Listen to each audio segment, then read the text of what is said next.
Initially, Timur Moscovici's vision was a short 3 to 5 minute YouTube-style documentary. He wasn't planning what became the 32-minute Urban Outlaw short documentary film. I'd actually never met him. We had a few phone calls, a few conversations on the phone. So I wasn't actually too interested in making a film, but I figured, how bad can this be? And the stars really aligned. Timur Moscovici flew down from Toronto, his home base, on frequent flyer miles and hired this very talented sort of ramshack crew of filmmakers. He walked in through the front gate for the first time at like 6 a.m. the first day we were shooting. I didn't really know what his vision was. I took this leap of faith, went with my gut feeling.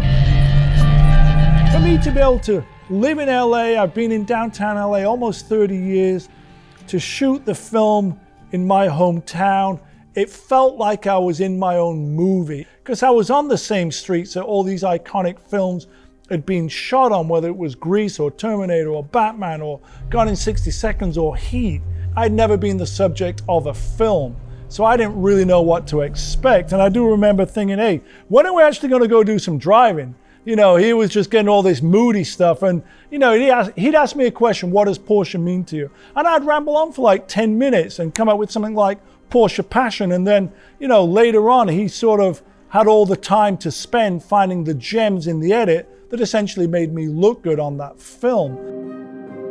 Weirdly, in the film, Timur asked me, I remember this like it was yesterday, what do you think Porsche would think about the cars that you've built and designed? And I said something like, I hope they'd be smiling, because I did write a letter to Porsche when I was 10 years old in 1977 saying, hey, I want to design cars for you. Ironically, they wrote me a letter back, said, call us when you're older. Well, fast forward to, I think it was 35 years after I wrote that first letter, Porsche wrote me a second letter, having seen the film, and invited me to tour the factory and the museum.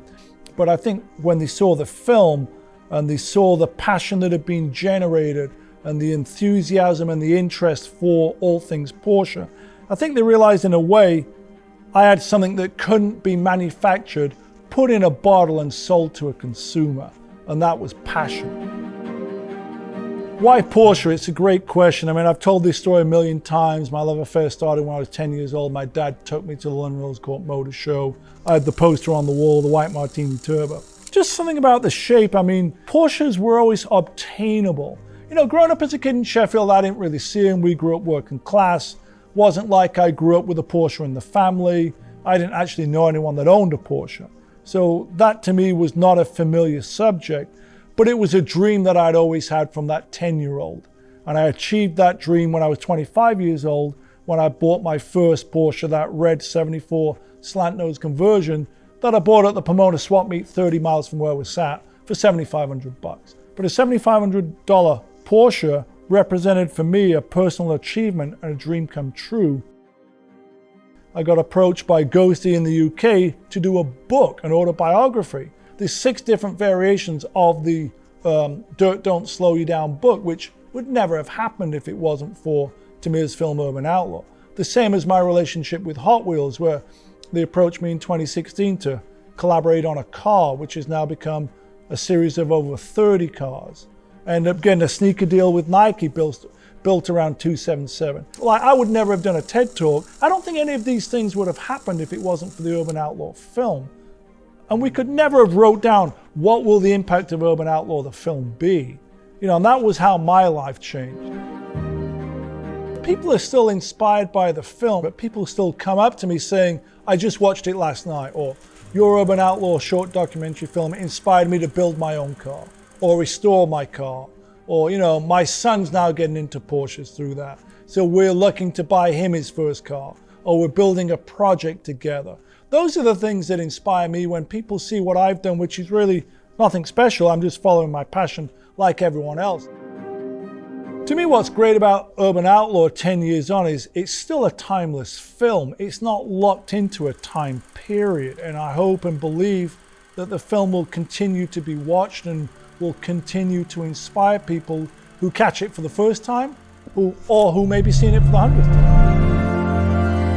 So for me, it's an honor to actually have a collection of my own cars in the museum. These cars all have a common thread that connects them together. They're not all 911s.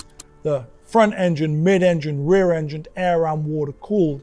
So I'm covering the bases of all things that I love about Porsche, with my own sort of personality added to them. And I have my own exhibition at the Petersen Museum, which really is a world-class facility right here in my hometown.